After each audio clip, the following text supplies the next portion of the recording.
C'est un événement brutal, un spectacle de gladiateurs.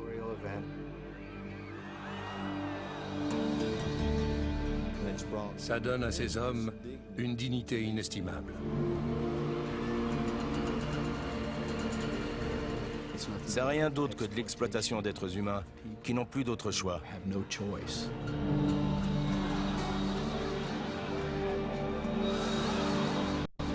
Ces détenus doivent rester enfermés et mourir à Angola. Le rodéo, c'est l'occasion pour moi d'être vu.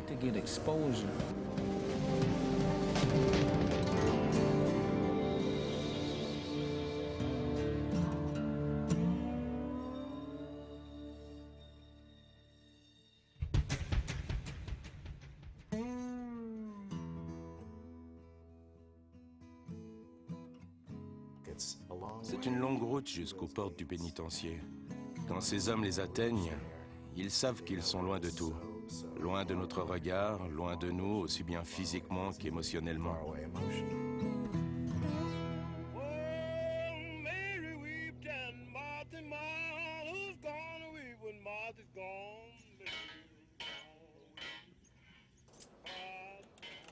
La prison d'Angola.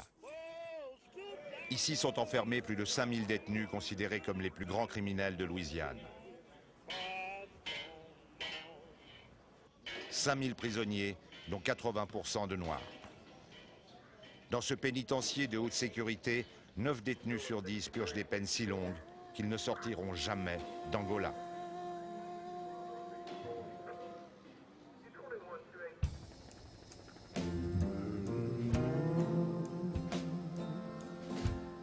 Aux États-Unis, on l'appelle la ferme. Dans cet immense domaine agricole, le temps semble s'être arrêté au 19e siècle. Les bagnards d'aujourd'hui triment aussi dur que les esclaves importés d'Angola, qui ont donné leur nom à la plantation.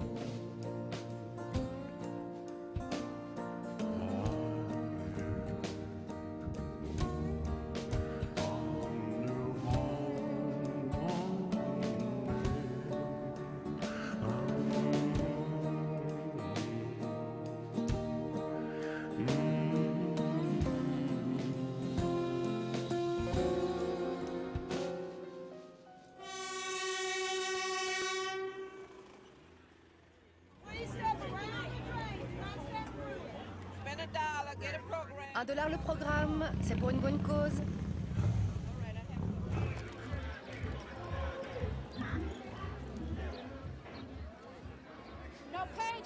Pas de canif, pas de téléphone portable, pas d'électronique, pas d'armes. 5 fois par année, ils sont plus de 10 000 spectateurs à venir au traditionnel rodéo d'Angola, dans l'enceinte même de la prison et dont les protagonistes sont les détenus. Organisé depuis 1965, ce rodéo est aujourd'hui la seule attraction de ce genre autorisée aux États-Unis.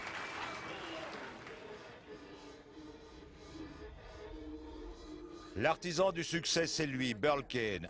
En 10 ans, le directeur du pénitencier d'Angola a fait du rodéo un événement incontournable. Burl Kane est une personnalité majeure en Louisiane, surtout depuis qu'il a été élu en 2003 directeur de prison de l'année par la presse américaine. Je suis le directeur le plus compatissant de l'histoire d'Angola. Les détenus et moi sommes pareils. Je vis aussi à Angola. Je partage leur joie comme eux partagent mes peines. J'aime les voir avoir du succès. J'aime que les gens les applaudissent. Je n'oublie cependant pas les victimes. Ces hommes sont ici à cause des crimes qu'ils ont commis, mais au moins, nous pouvons mettre sur pied des programmes de réhabilitation grâce aux recettes du rodéo. Ces cow-boys d'un jour sont tous des volontaires. À chaque rodéo, ils sont une cinquantaine de détenus à vouloir se mesurer aux taureaux et aux chevaux sauvages. Moment très attendu par ces hommes, le rodéo se mérite. Seuls les prisonniers au comportement exemplaire ont le droit de pénétrer dans l'arène. Pour moi, ça ressemble à la liberté. Chaque rodéo auquel je participe est un moment privilégié, car ça me permet de m'évader un peu. Vous savez, nous sommes dans un pénitencier de sécurité maximale, et même si on nous a pris notre vie, on continue d'exister.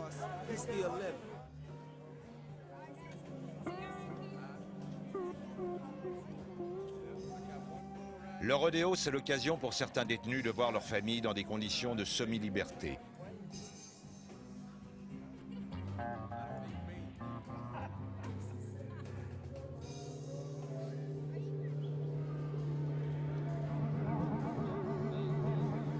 Journaliste, Daniel Bergner a enquêté pendant 1 an dans l'enceinte du pénitencier et a publié un livre très critique sur le rodéo.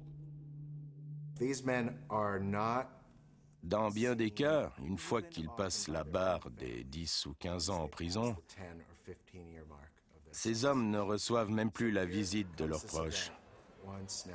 Et voilà que 2 fois par an, Angola organise cet événement qui attire les foules. Les détenus saisissent cette opportunité pour être vus.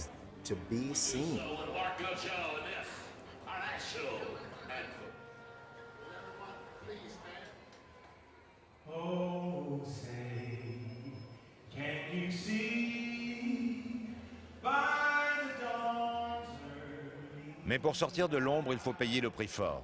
Ces prisonniers, pour la plupart issus des grandes villes de l'État, n'avaient jamais approché un cheval ou un taureau avant d'être incarcérés à Angola. Et contrairement aux compétitions réservées aux professionnels, le rodéo des bagnards n'est précédé d'aucun entraînement.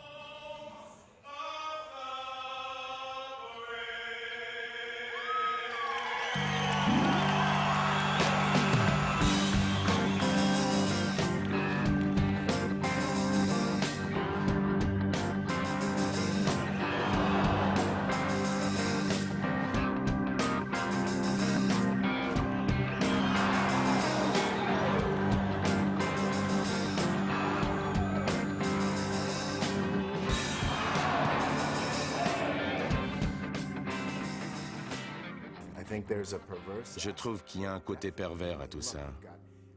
Vous avez dans l'arène des détenus qui ne sont pas entraînés et qui risquent fortement de se blesser. Et puis ce public qui vient par curiosité, par voyeurisme. Le moins que l'on puisse dire est que c'est troublant.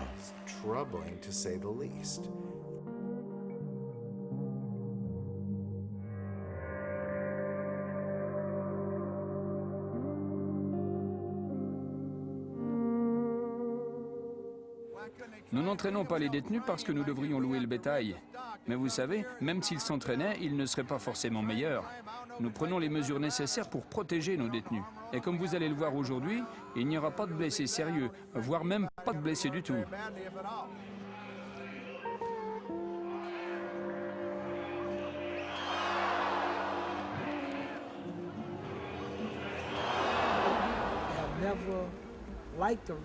Je n'ai jamais aimé le rodéo, car les spectateurs viennent voir les détenus se faire charger par des taureaux ou éjecter des chevaux.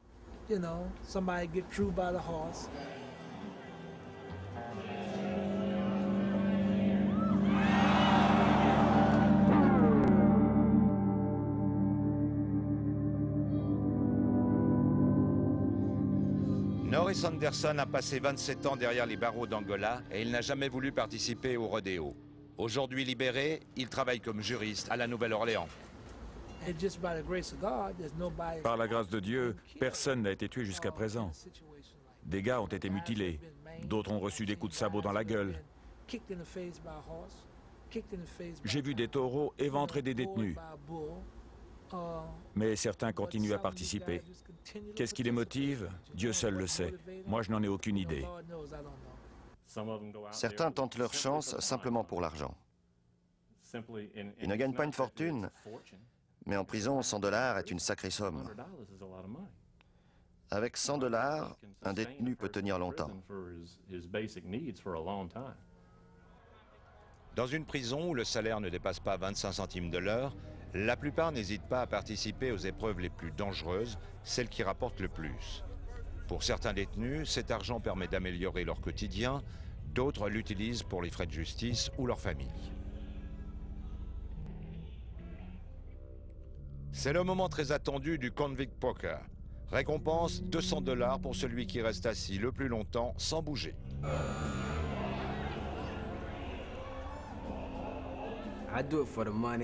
Moi, je participe pour l'argent et aussi pour la compétition. Le rodéo me donne la possibilité de me mesurer aux autres.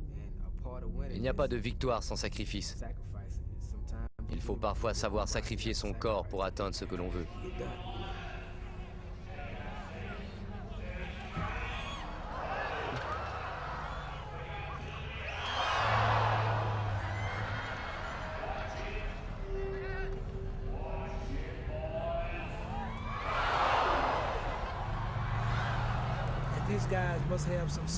Ces gars doivent avoir des tendances suicidaires. Ils essaient de se mesurer à un taureau de près d'1 tonne pour $200. Ma vie vaut plus que ça.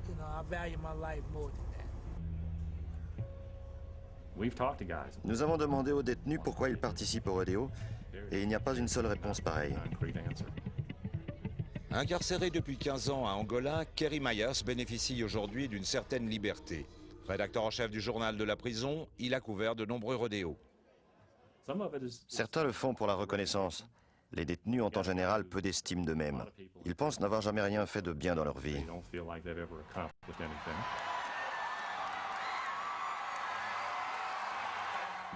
En fait, ils veulent que les gens de l'extérieur voient qu'ils sont capables de faire de bonnes choses à l'intérieur de la prison. Ils veulent montrer au public qu'ils valent quelque chose et qu'ils sont aussi des êtres humains.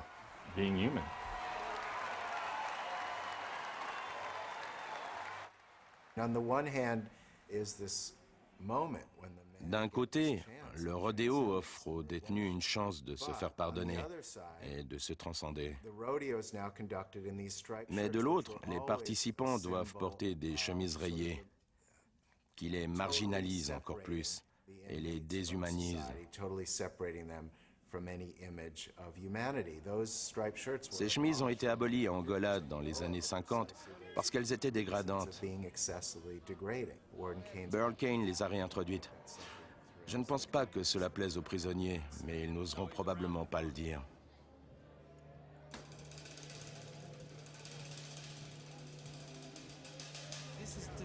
Ça vous déshumanise. Ces rayures vous donnent l'impression de ne pas être humain, de ne pas faire partie de la société. L'épreuve favorite de Jerry Brown, c'est le Guts and Glory, le courage et la gloire. Les prisonniers ont 3 minutes pour s'emparer d'un jeton placé entre les cornes d'un taureau sauvage.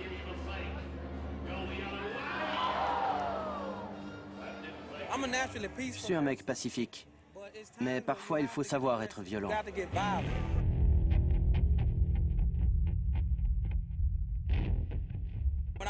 Quand je lui fais face, je regarde le taureau comme si c'était le diable.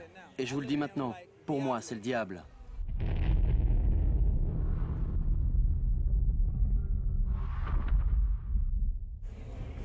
Et Dieu m'aidera à vaincre le diable.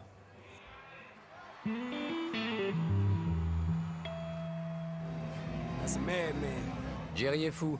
Celui qui veut remporter le Guts and Glory se doit de battre Jerry Brown. Jerry Brown, 28 ans, en a déjà passé 10 en prison où il purge une peine à perpétuité. À force de remporter chaque année le Guts and Glory, Jerry est devenu une véritable star.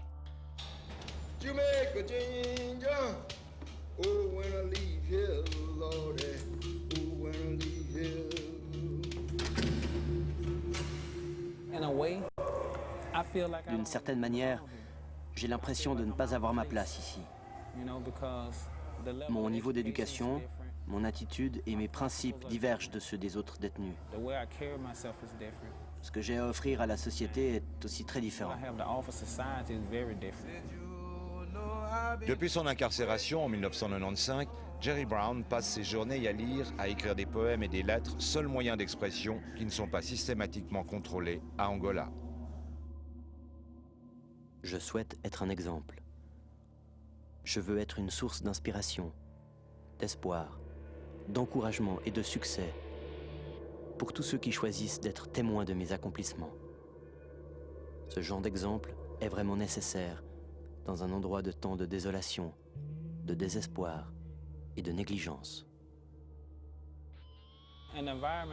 J'ai grandi dans un environnement où la violence était omniprésente. J'étais entouré de gens qui se battaient, se faisaient poignarder ou tirer dessus. La violence était partout. C'est pourquoi j'ai pas peur d'affronter le taureau.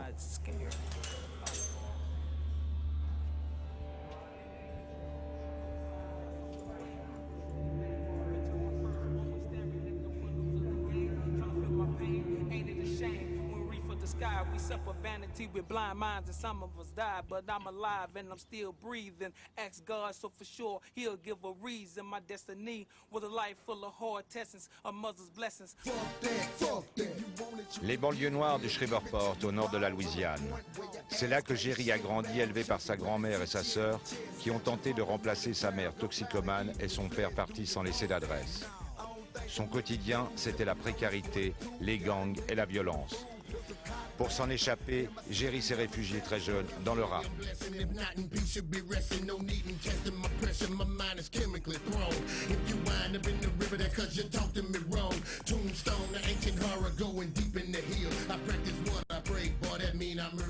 Producteur d'un petit label de rap, Charles Round est le beau-frère de Jerry. Il a été le premier à croire au talent du jeune rappeur. Jerry avait un talent fou quand il rappait. Ce gamin était un virtuose et il est rapidement devenu le meilleur rappeur du quartier. S'il était encore en liberté, il serait probablement millionnaire aujourd'hui. Il serait la plus grande star du rap après le rappeur Tupac.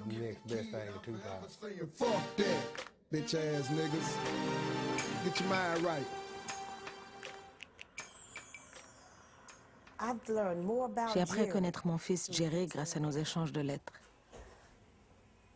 Nous sommes les meilleurs amis du monde. Vous savez, j'ai appris dans ces lettres que j'étais la femme la plus importante de sa vie.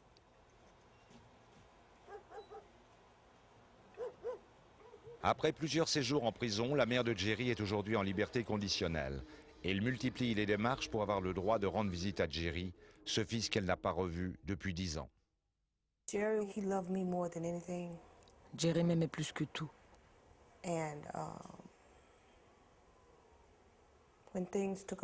Et quand les choses ont mal tourné pour moi, elles ont mal tourné pour lui.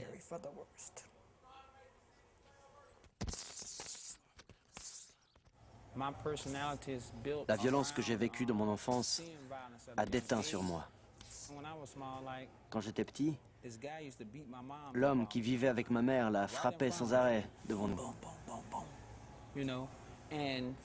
Cet homme ne se doutait pas qu'il provoquait une immense colère en moi, parce que j'étais trop petit et je ne pouvais pas protéger ma mère de ses coups. Je suis devenue une droguée. Je suis devenue accro au crack. Jerry se battait constamment pour défendre mon honneur.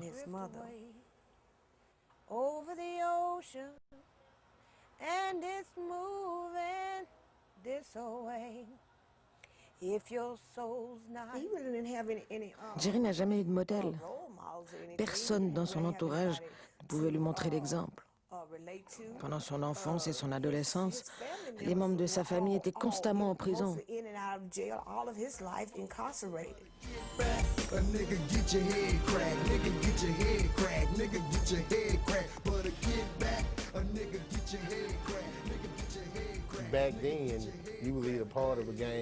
À l'époque, vous étiez soit membre d'un gang, soit une cible. J'imagine qu'il a rejoint le gang pour être protégé.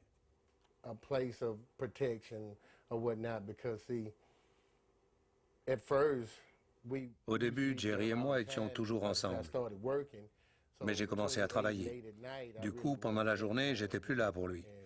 J'imagine que Jerry a fait ce qu'il pensait devoir faire. Il a rejoint le gang.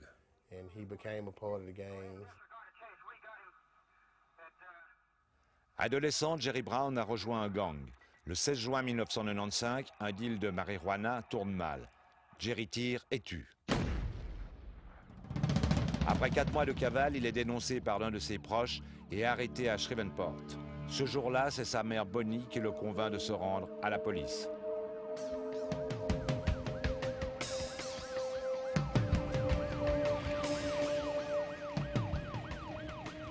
La Louisiane connaît l'un des plus forts taux de criminalité des États-Unis. Pour essayer de le réduire, les autorités ont, depuis le début des années 70, nettement durci la répression. La police multiplie les arrestations et les tribunaux ont la main lourde. La culture de notre État ne prépare pas les jeunes à réussir dans la vie, mais les pousse à réussir en prison.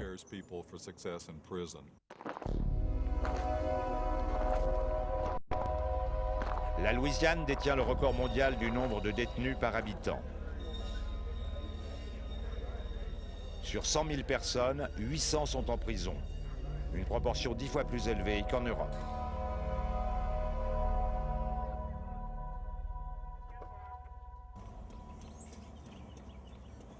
Professeur de droit, Burke Foster visite la prison d'Angola depuis 28 ans.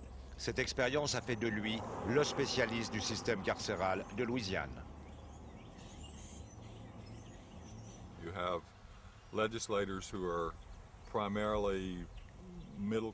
En Louisiane, nous avons des parlementaires principalement issus des classes moyennes et blanches qui créent et votent des lois censées protéger la population de crimes commis en majorité dans les grandes villes par des Noirs issus des classes défavorisées.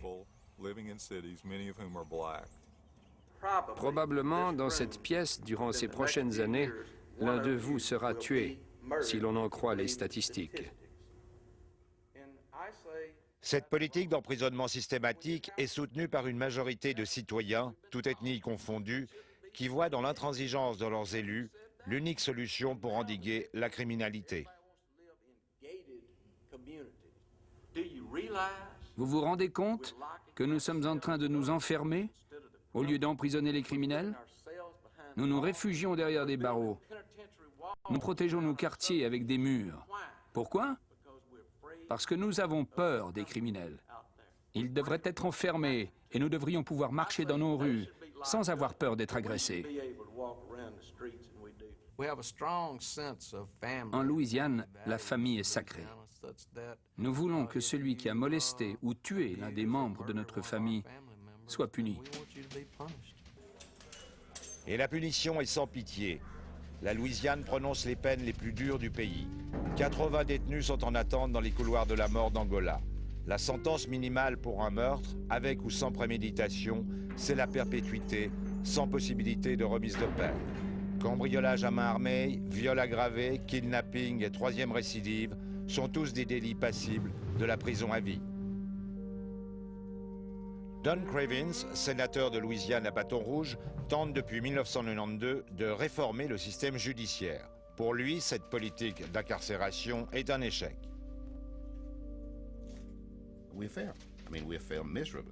Nous avons misérablement échoué parce que nous n'avons pas réussi à offrir un meilleur environnement à nos jeunes, ni à transformer la vie de ceux qui ont commis des erreurs. Nous ne leur avons pas donné les moyens de prendre un nouveau départ. Du coup, nous croyons que nous serons plus en sécurité si nous les enfermons et jetons la clé. Je ne pense pas que notre système soit un échec. Notre culture requiert simplement un système judiciaire différent qu'en Europe. Ici, aux États-Unis, nous avons besoin de la peine de mort et devons faire preuve de fermeté pour se débarrasser des criminels.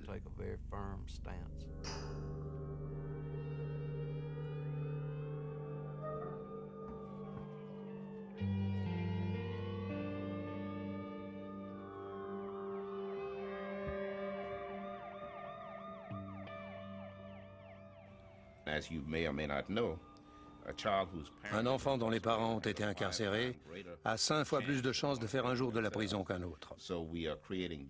Nous sommes en train de créer des générations de nouveaux criminels, peut-être même plus dangereux.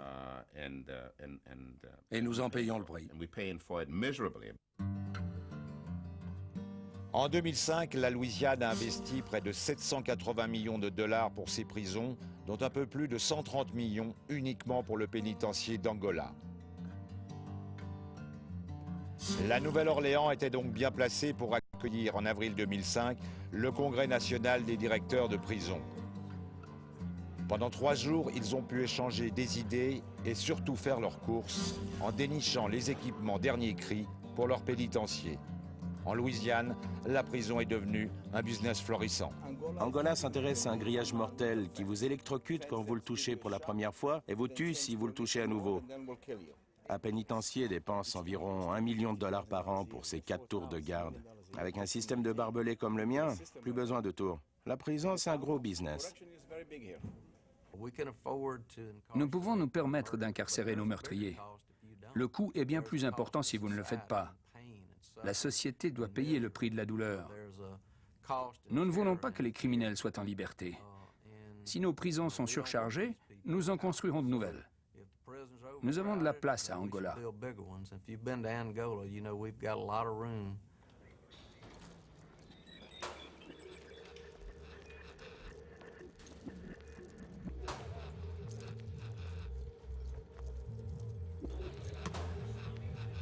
Numéro 1 mondial de l'incarcération, la Louisiane est en revanche à la traîne en matière d'éducation.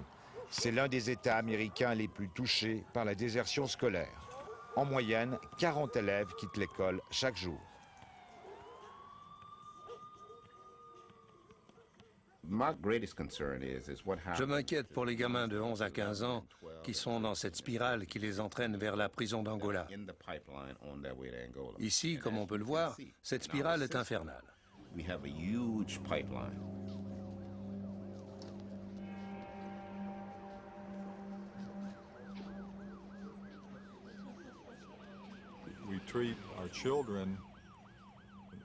La Louisiane est l'État américain qui s'occupe le moins bien de ses enfants. Parallèlement, nous sommes ceux qui punissons le plus sévèrement les mineurs.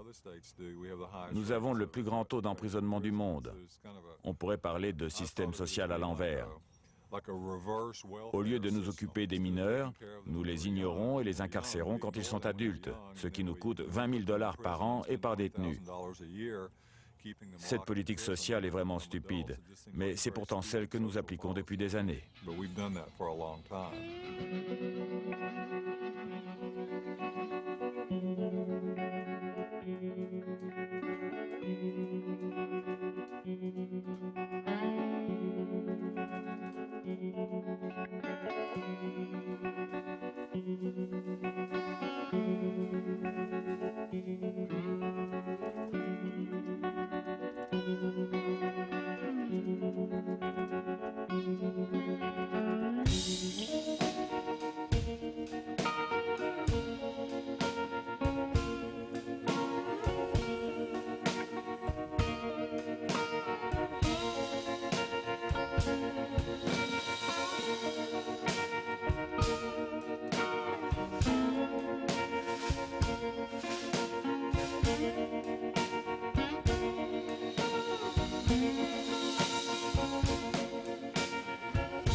Parce qu'il n'avait pas les moyens de s'offrir un avocat, Jerry Brown a passé près de 4 ans en détention préventive avant d'être jugé. Au procès, Jerry a plaidé la légitime défense. Le procureur, lui, parlait de meurtre. Au final, Jerry a été condamné à la prison à vie.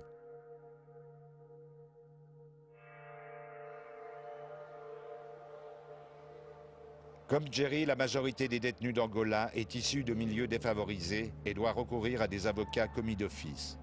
Ces avocats perdent 9 procès sur 10.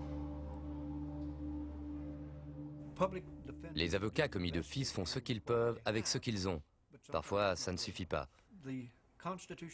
Selon la Constitution de Louisiane, les autorités doivent financer les avocats commis d'office, mais ils ne le font pas. À l'heure actuelle, ces derniers sont en grande partie payés grâce aux contraventions. C'est incroyable.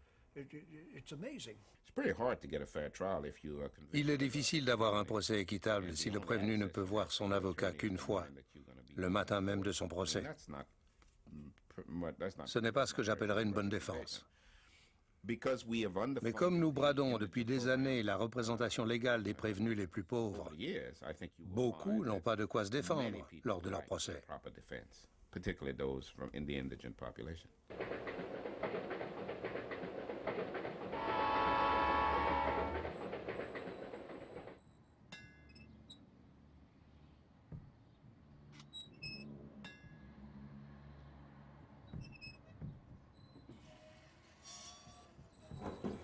Arrêté pour possession de marijuana, Terry Touchot a été accusé d'être à la tête d'un réseau de trafiquants de drogue.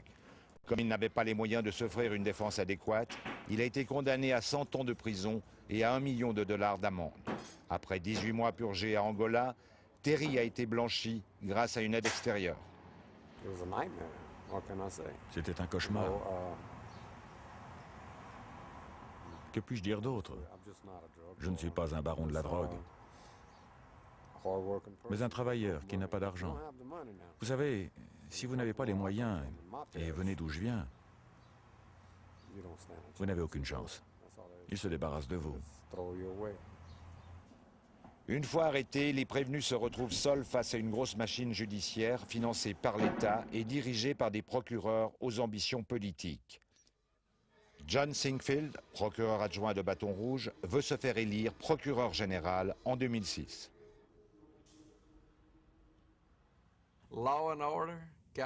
Mon programme se résume en 3 idées fortes.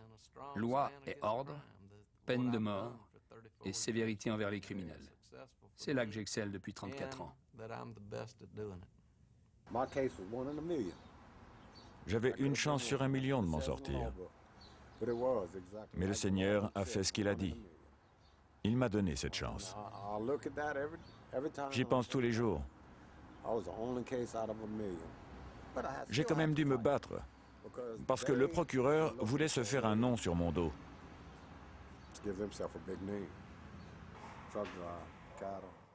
Terry Touchot a eu beaucoup de chance. Sa libération en appel reste une exception. Daniel Stanford a représenté plusieurs prévenus menacés d'être emprisonnés à Angola. Il en a fait sortir quelques-uns, dont Terry Touchot. Cet avocat ne cache pas son dégoût pour ce système judiciaire. Le shérif et le procureur sont les 2 personnages les plus puissants de chaque comté. Ils ont tous les pouvoirs. Et quand shérif et procureur réclament des lois plus dures et des changements qui les avantagent, ils obtiennent ce qu'ils veulent, car leur approche de la loi est populaire. En Louisiane, juges et procureurs sont élus par le peuple. Et je crois que c'est la meilleure solution, car ces derniers doivent rendre des comptes à ceux qui les ont plébiscités. Et vous savez quoi? La population de Louisiane ne veut pas de procureurs ou de juges faibles. Imaginez celui qui a été élu en promettant d'être impitoyable avec les criminels. Que va-t-il faire? Il va durcir les peines, parce que c'est ce que les gens dans ce pays attendent de lui. Il va aussi se dire, je ne vais pas me préoccuper des déficiences du système. Je vais m'en tenir à ce qui m'a fait élire, mon intransigeance envers les criminels.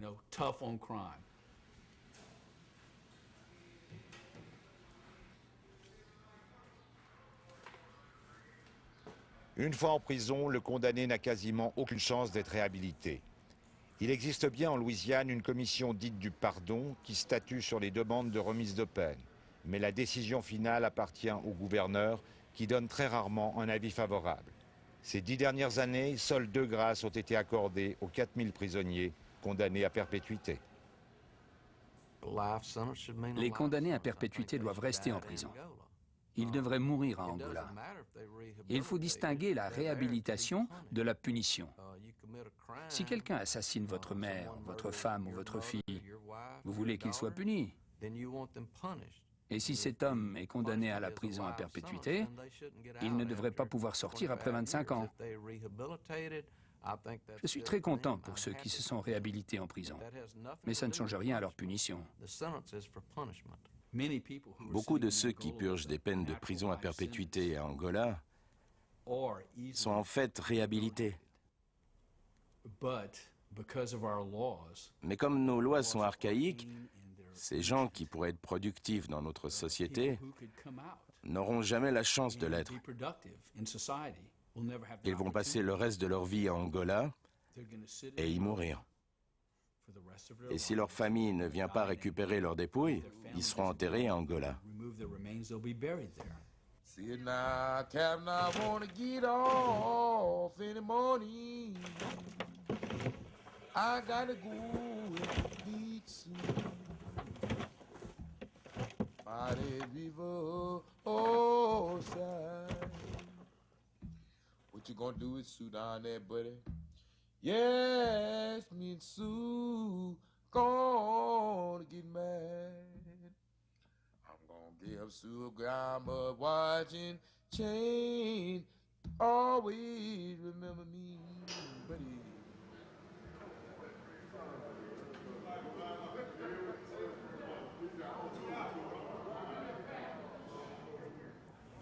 Vous savez, quand quelqu'un commet un crime, les gens ne voient plus cette personne comme un être humain, mais comme un criminel.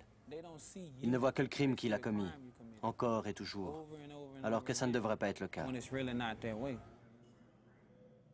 J'ai tué un homme parce que je pensais qu'il allait me tuer. J'en ai pleuré, j'ai prié, je ne voulais plus vivre. À présent, que puis-je faire pour donner satisfaction à la société? Me suicider? Pourrir en prison pendant 60 ans? Qu'est-ce qui pourrait lui faire comprendre que je regrette profondément mes actes? Jerry veut s'exprimer. Il aimerait que quelqu'un lui donne la chance de dire ce qu'il a à dire. Et peut-être que si Jerry continue à gagner des rodéos, quelqu'un s'intéressera à lui et l'écoutera.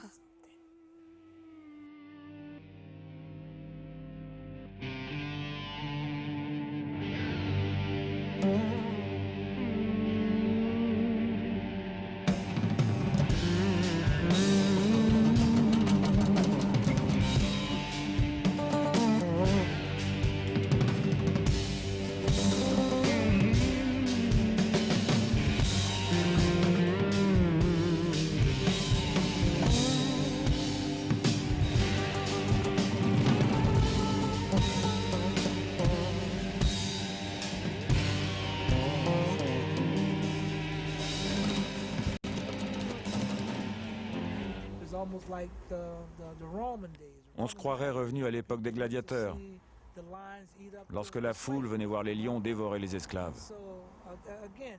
Je n'ai jamais aimé le rodéo à cause de ça. Non, je n'ai jamais aimé. C'est comme si les gens vous contemplaient dans votre misère.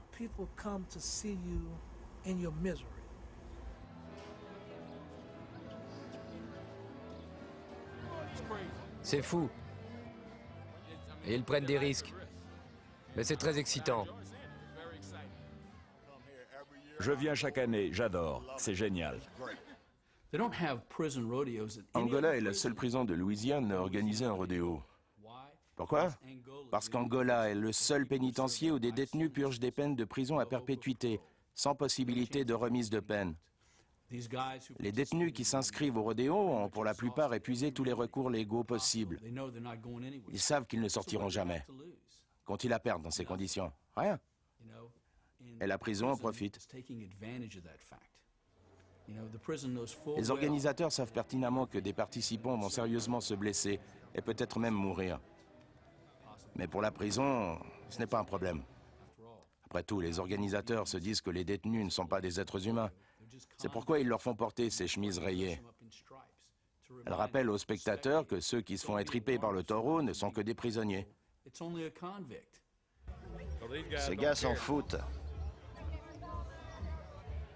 Ils n'ont rien à perdre. Vous savez, ils sont en prison. Et puis je pense qu'ils s'amusent bien au rodéo. Ça leur donne l'impression d'être libres pendant un moment. Qu'est-ce que le rodéo apporte à la population de Louisiane? Rend-il l'État plus sûr? Non. Sert-il au moins à dissuader un jeune de plonger dans la criminalité? Non.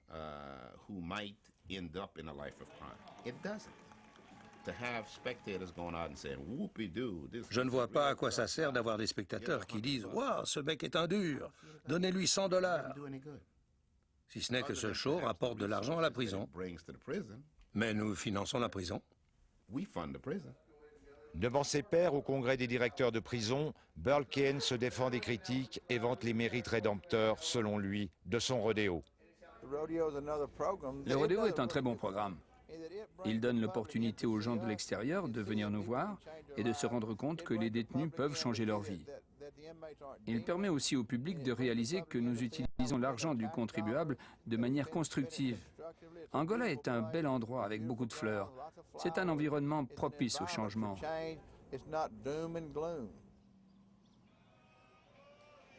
Burl Cain considère sa prison comme un modèle et les apparences lui donnent raison. Le jour du rodéo, les abords de l'arène accueillent un grand marché artisanal, vitrine qui permet au pénitencier de soigner son image en exhibant ses détenus les plus méritants. De l'autre côté des grillages, d'autres prisonniers ont le droit de vendre des objets artisanaux. Un marché où tout le monde trouve son compte, les spectateurs du rodéo achètent des produits à prix cassés et les prisonniers peuvent garder la majeure partie de leurs recettes.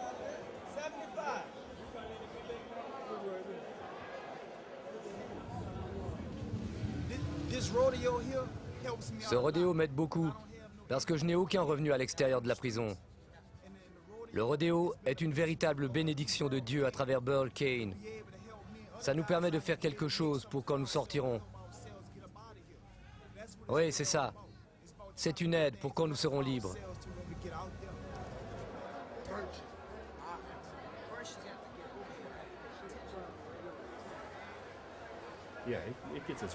Ouais, c'est une super publicité pour la prison. Le jour du rodéo, le public veut voir 1700 prisonniers vendre leur artisanat, prendre des photos ou tenir des stands de nourriture. Le tout sans problème, sans problème.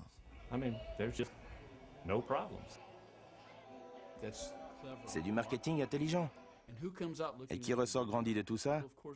Le directeur de la prison, bien évidemment. Parce qu'il peut dire aux parlementaires et au gouvernement de l'État, « Regardez comment je récolte des fonds pour ma prison. Je n'ai pas besoin de vous demander de l'argent. »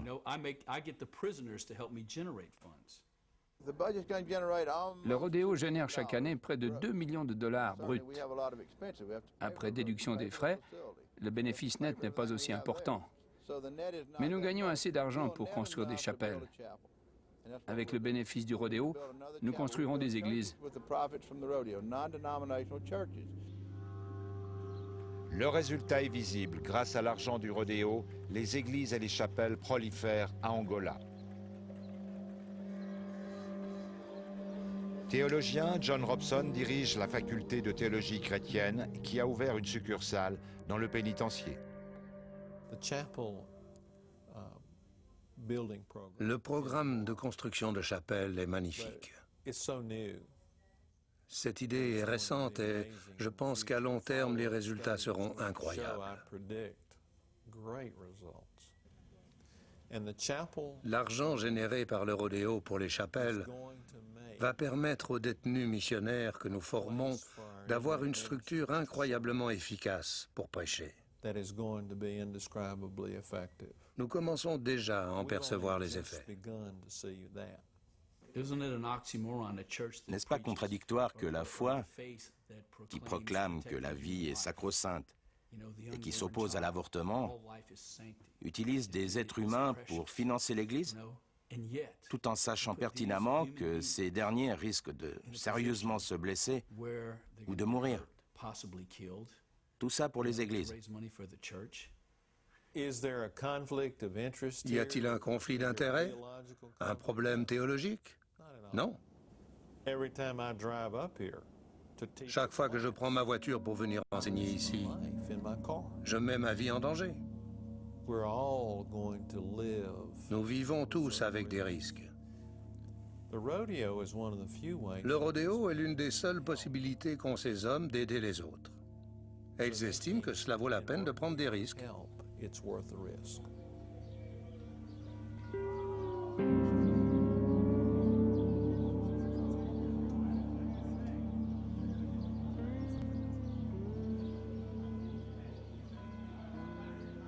Depuis qu'il a pris la direction d'Angola, Burl Kane s'est employé à répandre la parole biblique dans la prison. En 1995, il ouvre les portes à la faculté de théologie qui offre la seule formation de niveau universitaire aux détenus.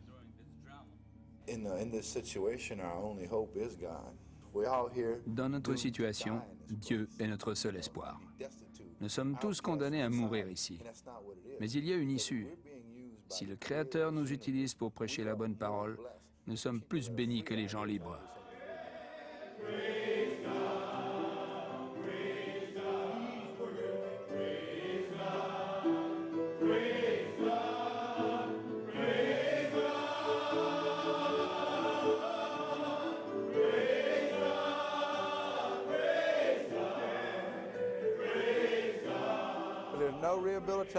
Je peux apprendre aux détenus à lire et à écrire, mais je ne ferai d'eux que des criminels plus intelligents si je ne leur apprends pas la morale. Les cours de théologie sont ce qu'il y a de plus dur en prison. On nous a prévenu que ce n'était pas notre bond de sortie d'Angola, mais une façon de nous aider à assurer la mission confiée par Dieu.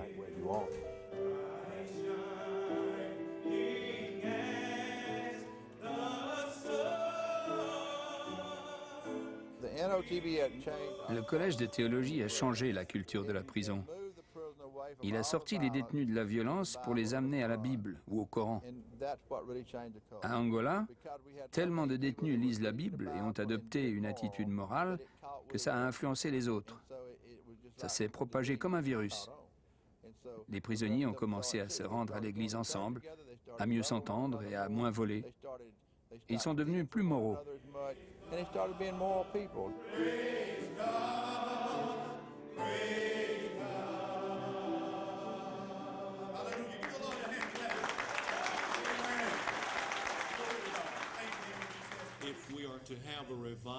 S'il doit y avoir une renaissance en Amérique, elle commencera dans nos prisons.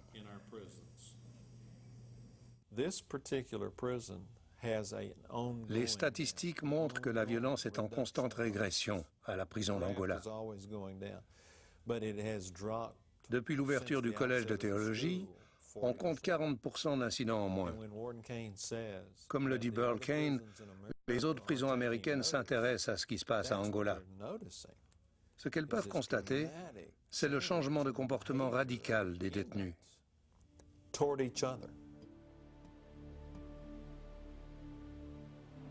Jusque dans les années 70, Angola était considérée comme la pire prison des États-Unis. Viols, meurtres, mutineries étaient monnaie courante. Aujourd'hui, la violence a considérablement diminué et le pénitencier semble pacifié. J'ai souvent eu la chance de raconter l'histoire d'Angola et d'expliquer ce que Dieu est en train d'accomplir ici. Laissez-moi vous dire que ce que vous faites ici a attiré l'attention du monde entier. Vous êtes la preuve que Jésus est source d'espoir.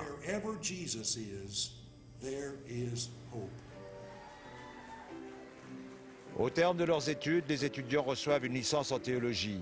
Ils sont alors prêts à partir prêcher la bonne parole dans les 6 divisions d'Angola et contribuer ainsi à la pacification du pénitencier.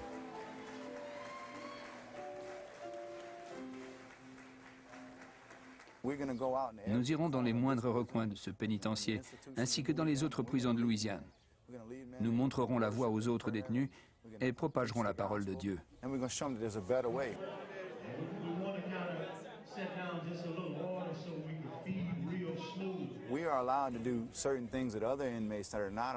De par nos études et la nature de notre mission, nous avons plus de liberté de mouvement que les autres détenus. Nous pouvons par exemple aller dans les dortoirs et les cellules pour rencontrer les hommes là où ils se trouvent et leur apporter la parole de Dieu.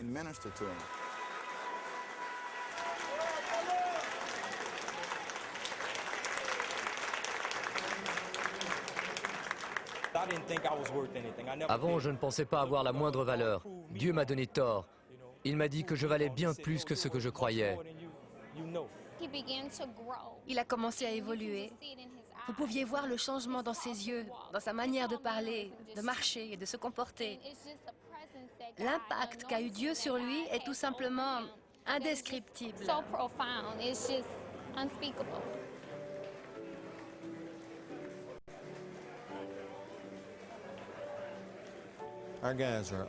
Nos détenus n'ont pas peur de mourir pour le Christ. Et s'ils doivent rester seuls, ils resteront seuls. Ce sont des soldats. Je vous promets que tous ceux qui ont reçu leur diplôme aujourd'hui iront n'importe où et n'importe quand pour propager la parole de Dieu.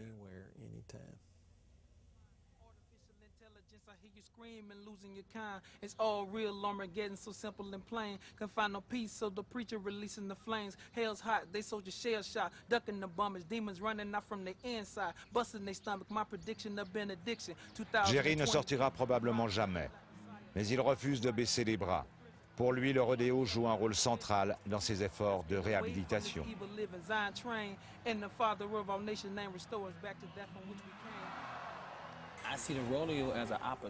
Le rodéo me donne de la visibilité. Il permet aux gens qui ont du cœur de nous regarder différemment. Grâce à ça, ils peuvent se dire que nous faisons quelque chose de positif en prison et que nous ne sommes finalement pas si mauvais.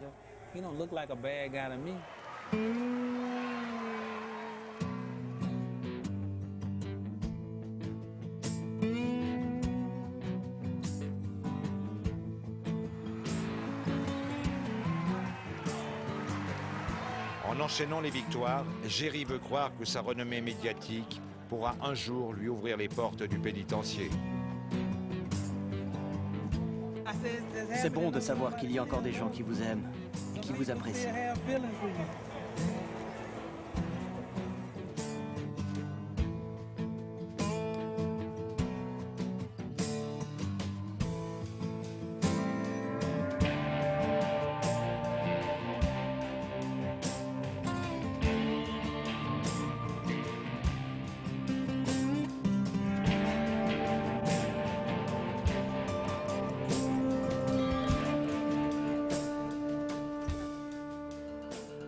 Le cyclone Katrina, qui a dévasté la Louisiane, a totalement chamboulé la machine judiciaire. Des procès-verbaux ont été perdus, beaucoup de procédures sont bloquées, et faute de cellules, les pénitenciers sont surpeuplés. Mais malgré ce chaos, the show must go on, le spectacle doit continuer. Dans 10 jours, une nouvelle édition du Rodéo des condamnés aura lieu au pénitencier d'Angola. Et vous, c'est dans 7 jours que vous avez rendez-vous avec Anne-Frédérique Wiedemann pour une nouvelle édition de Temps présent. D'ici là, je vous souhaite une excellente semaine. Au revoir. Faute d'intérêt de la part des Suisses, le personnel des EMS est largement composé d'étrangers, souvent de couleur. Le racisme n'étant pas rare, la confrontation avec les personnes âgées n'est pas toujours facile, mais c'est aussi l'occasion de belles et de surprenantes rencontres. Il faut 2 secondes à Daniel Tammet pour calculer 37 puissance 4. Mieux, il apprend une langue en 1 semaine. Ce londonien de 25 ans possède un cerveau hors du commun, quasi inhumain.